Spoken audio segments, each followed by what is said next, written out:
We that dreamed. We in nightmare. We that are one. I'm not ready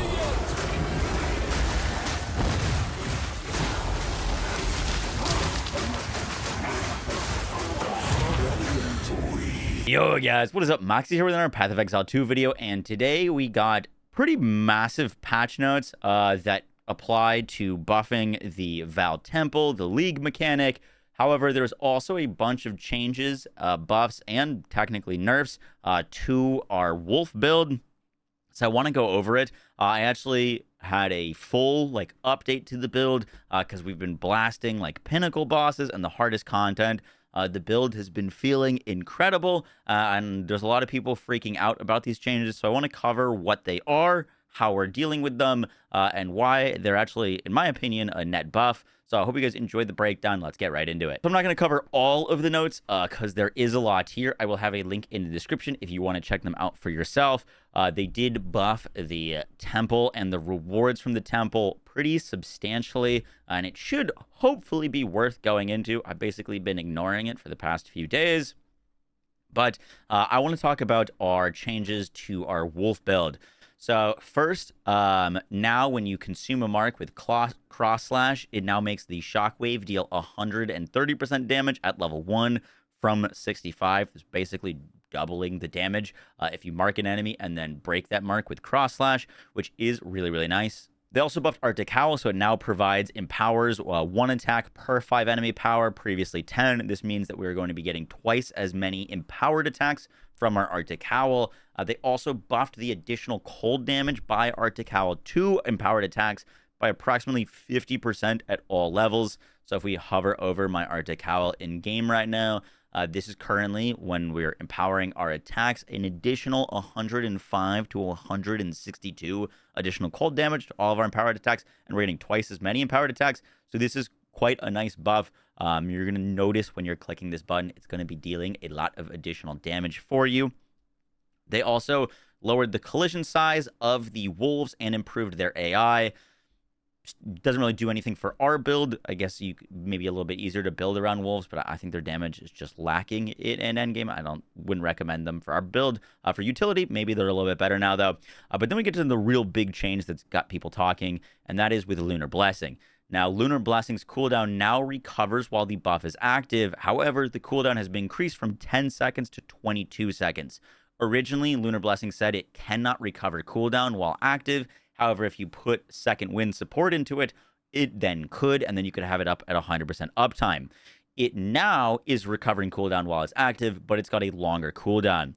This is a nerf to Lunar Blessing in the early stages. If you're leveling through the campaign, this will feel worse because you won't have the cooldown and the rage to have the uptime that you could have had. However, for our current build, it doesn't actually do anything. We're at 100% uptime still, which I'll talk about how to do in a second. They also changed it so that Lunar Blessing creates an extra moonbeam, so a little bit extra damage. It's now categorized as a war cry, so some things we can do with that.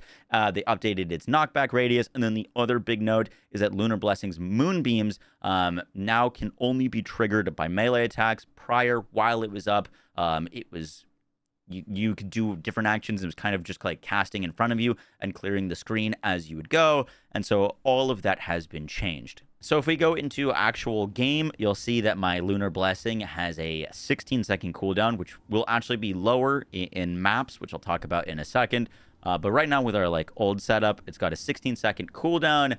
And then when we pop it, our Lunar Blessing on our current build has a 22-second duration. So even though this is changed for our setup, it's going to be up 100% of the time as long as you're casting it at full rage. And even if you're not casting it at full rage, you'll still probably have it up 100% of the time. And this saves us a few things, and there's a few things that we can do with this. So the first thing to pick up, and I'll have a full updated build guide tomorrow. The full updated build guide was actually supposed to go up today, but I figured I'd work on it a little bit more to make sure that we adjust to all of these different changes properly. But Katal's Rejuvenation, you can pick this up. I think it's 11 exalts right now. This means that whenever we pick up a remnant from our mana remnants, which are always going to be proccing on critical hits on enemies affected by elemental ailments. This is giving us a ton of mana, but whenever we pick these up, it's going to give us stacking cooldown. This stacks up to 35% cooldown, which will get our Lunar Blessing in maps way lower than 16 seconds. You'll get back down to like around the original cooldown time. So that is really nice. Super easy to pick up, to slot into the build. However, we also get more damage from Lunar Blessing because second wind support is now worse. If you put it in Lunar Blessing, your Lunar Blessing will not be up 100% of the time with second wind support. So we save ourselves a support gem. Right now in my Lunar Blessing, I'm rocking Magnified Area, Cold Penetration, Elemental Armament 2, Cooldown Recovery 2, and Adelui's Bloodletting. Talk about Adelui's Bloodletting in a second, but Cooldown Recovery 2 is really, really nice for this. If you'll see, my cooldown time is 16 seconds. If I remove Cooldown Recovery 2, now our cooldown is 22 seconds. So it's buffing, or it's giving us less cooldown, which is awesome. But the other big thing that Cooldown Recovery 2 gives for us particularly is it actually increases our DPS because it lowers the cooldown between attacks.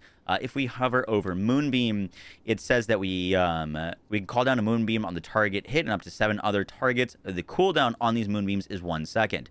However, if we remove, you can see the cooldown time is 0.77 seconds. If we remove cooldown recovery and then hover over it, now it's 1 second. And so putting cooldown recovery not only gives us more uptime on Lunar Blessing, but it actually gives it a 30% increase to its attack speed, meaning that as long as we're attacking, our moonbeams are going to be coming down 30% faster, so that is huge.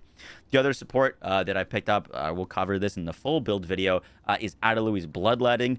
This converts our mana cost to life costs, which also gives us a bunch of extra bonus damage as physical to Lunar Blessing. But the reason this is so nice is because Lunar Blessing can cost up to like 500 mana, and on this build we're using mana as a defensive layer. It is going to help us survive, and so having it converted to health cost, which our health is protected by our energy shield and then our mana, is super, super easy.